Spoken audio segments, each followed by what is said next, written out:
Sakandé m'a dit, m'a fait savoir de façon claire que c'est un projet de coup d'État. Mais il s'attend de moi de mobiliser des hommes pour la réussite du coup d'État.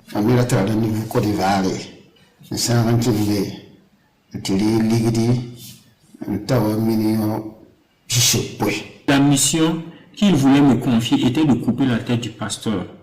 Je tiens à préciser que le pasteur, il s'agit du capitaine Passéré, commandant la base des drones de Stiaponé. Ainsi donc, certains ont encore succombé à la tentation du diable. Ce que l'on pourrait qualifier d'un énième projet ubuesque contre les institutions de la République impliquait effectivement de nombreux civils et militaires. Il était prévu une action de déstabilisation du pays. Cela allait se faire par une série d'assassinats ciblés des autorités civiles et militaires, en commençant par la neutralisation du camarade capitaine Ibrahim Traoré, chef de l'État, président du Faso, soit à bout portant, soit par une action pour miner son domicile. Devait s'en suivre une manœuvre pour clouer au sol les combattants du ciel.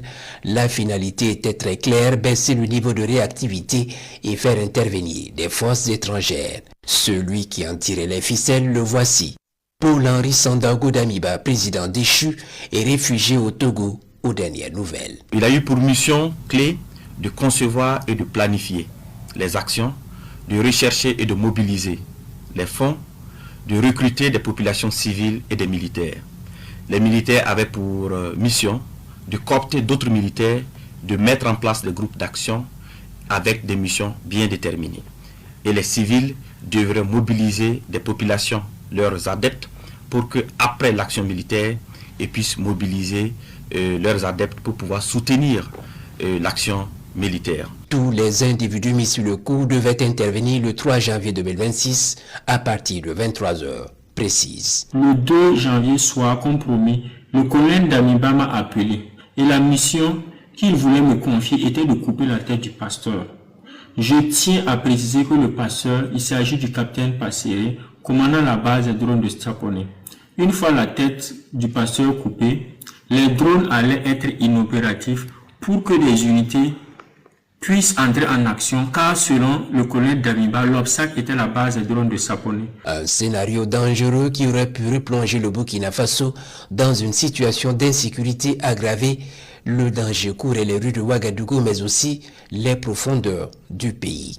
Dans le plan peaufiné, le cerveau Paul-Henri Sandaogo Damiba a pris le soin d'impliquer de vieilles connaissances à l'image de ce commerçant.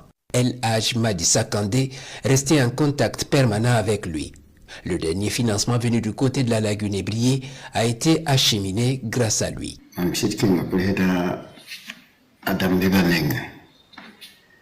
2023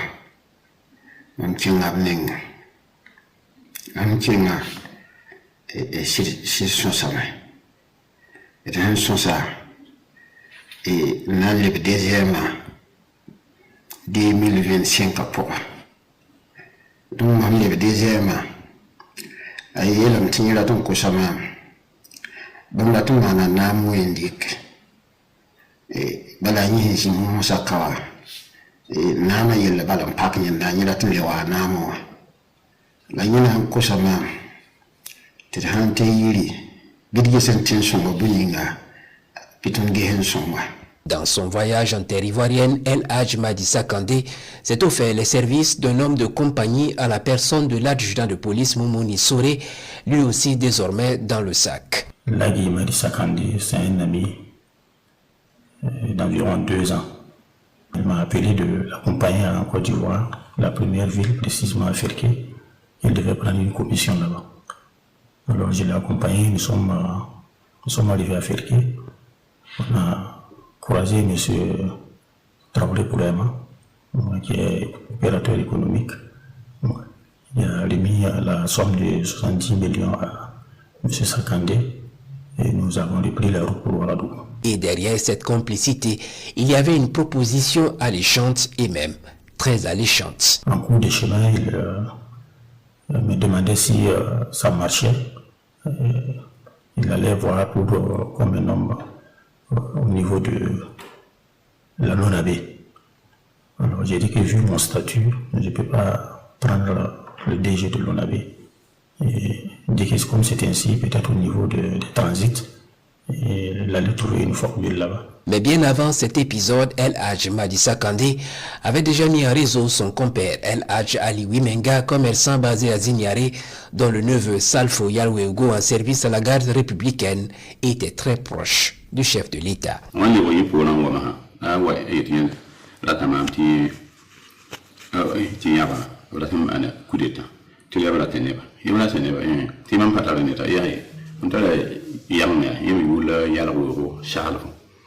Alors, on va chercher un tour na bazar. Il y a un micro haratan na ko ndi mola to bana ambola. Tati na antu me ya pati na antu me na ba ngeta.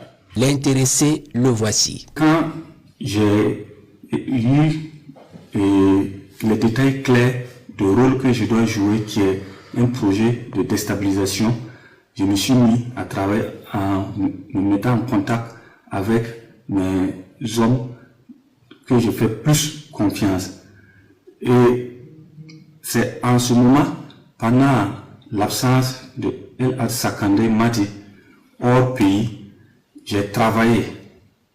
Et je tiens à préciser que j'étais chef de piquet à la garde républicaine le 31 décembre. Salvi la me ni tibunga ya naba me ngwe nyakzu la yete ngwe naba me nga nyakzu la yete sampalina nkella fa ni kabombe la naba me ntora ni be ni naba la arfa ni ti le kanga ande be passé asala fu go mu yeba poka ale mi lamti waradi milla nanam satale zivi sarataba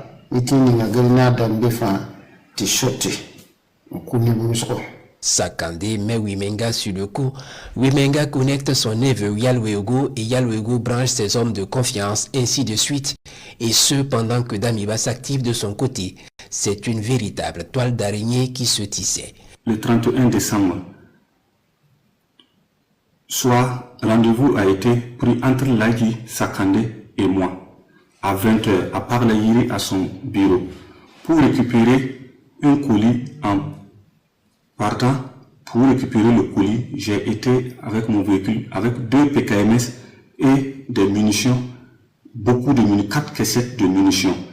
Une fois sur les lieux, je devrais communiquer avec le lieutenant-colonel Paul-Henri Sandaoro Damiba, afin de rentrer en possession de mon colis et prendre les horaires de la rencontre. C'est quand j'attendais l'appel que j'ai été arrêté avec El Hadj Sakandé Madi à Parlayiri aux environs de 22 heures. À l'heure actuelle, la situation est sous contrôle et la traque se poursuit pour plier efficacement ce projet funeste, foi du ministre de la Sécurité, Mahamadou Sana, qui invite la population à la vigilance accrue. Les enquêtes se poursuivent, les interpellations également se poursuivent. Alors toutes les personnes impliquées dans cette affaire seront présentées devant le procureur du Faso et toute la rigueur de la loi s'appliquera. La série des aveux